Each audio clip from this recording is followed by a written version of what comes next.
Well, hello and welcome to I Love Gay today. And we are here, we are jumping into the Midwest today, and we are here with author and psychologist Loren Olson. How are you? I'm great. I'm really feeling good for an old man, Matt. You're looking good too. Thanks. I I have I have I am going to go right out there and just say I was really looking forward to connecting with you today. I have been as well. I've followed you for a long time now, and I'm really enjoying that possibility of getting to meet you face to face, sort of. Yeah, even though it's virtual and we're Yeah, doing it in front of everybody who's watching. right. But no, I say that because you're kind of a testament to where a lot of us have seen things going over the last few years. As far as we got connected once upon a time on the internet, but over the last few years we've been engaged with each other and collaborating. And you've kind of been at the forefront of that. You've written a book. No, well, first your first book out, finally out, and then you have a new one coming out. So you're like always out there talking about book signings and talk and all these things, and you just kind of keep me updated in such a way that I feel like I know you now. Well, I the second book, No More Neckties, you'll get to know a lot more about me than maybe you want to because it's very personal. I'm a psychiatrist, and as a psychiatrist, you typically don't let patients know very much about you because you're focused on what their life is like, not your own. So I couldn't really have written this second book much earlier in my life because I wouldn't want people to know that much about me. But now you'll know a lot. Well, you come at it from such a great place now. I mean, you really embrace the fact that you're older. You've got a lot of wisdom and experience having gone through life, but you bring that out, I think, in a humble way where you're just like, you're not acting like you know everything, and you're just putting it out there, especially because you're speaking to folks about having come out yourself later in life or midlife, and you've kind of become a voice for a lot of those folks as well. Well, thank you. That's a big compliment, actually, because I hear from a lot of these guys, and I can relate to them because I've been through it, and so a lot of what I've written is generated by people who have been in touch with me, and I really.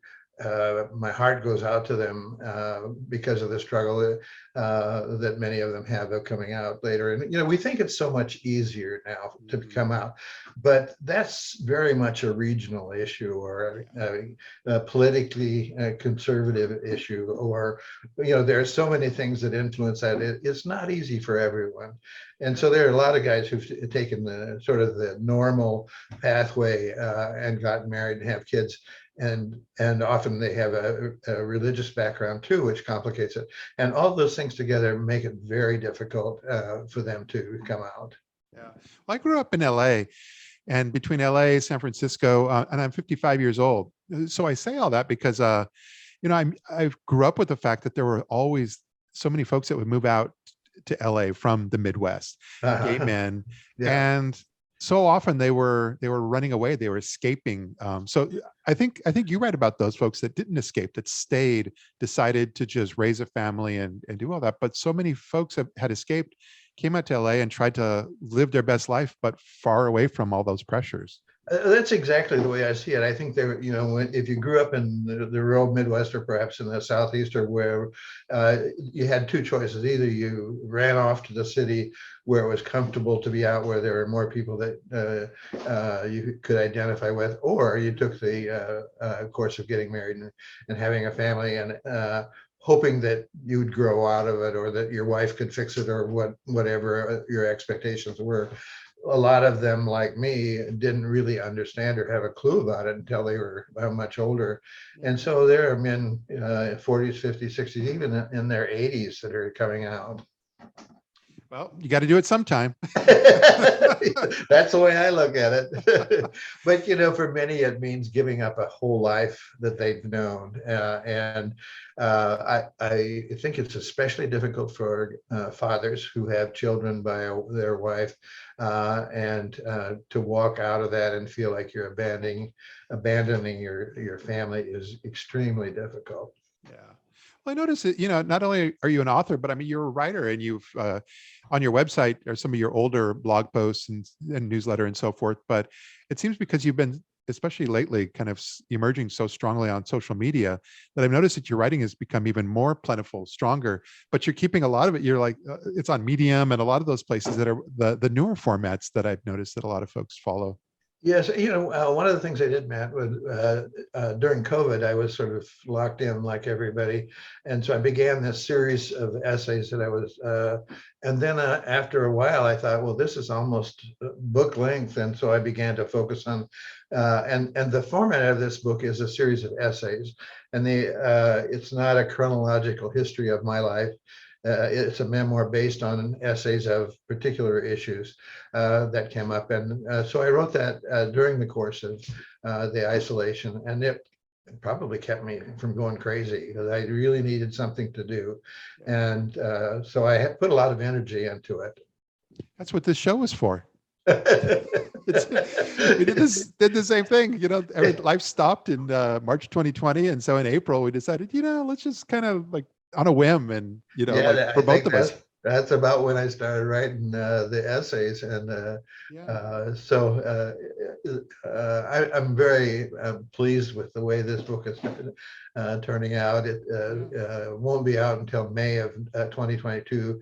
And so we're in the process of going through all the preliminaries. It's a much longer process than most people know.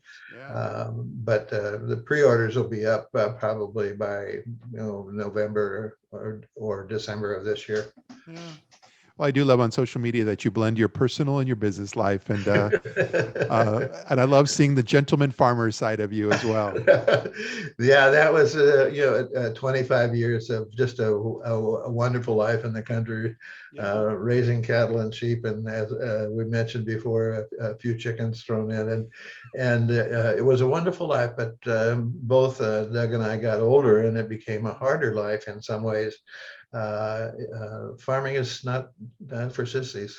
No, I'm not on that caliber at all, but you and I have at least this, your apples that you had. And I have the same thing with just having a single apple tree that overproduced this year. And that is a lot of work all by itself. Yeah.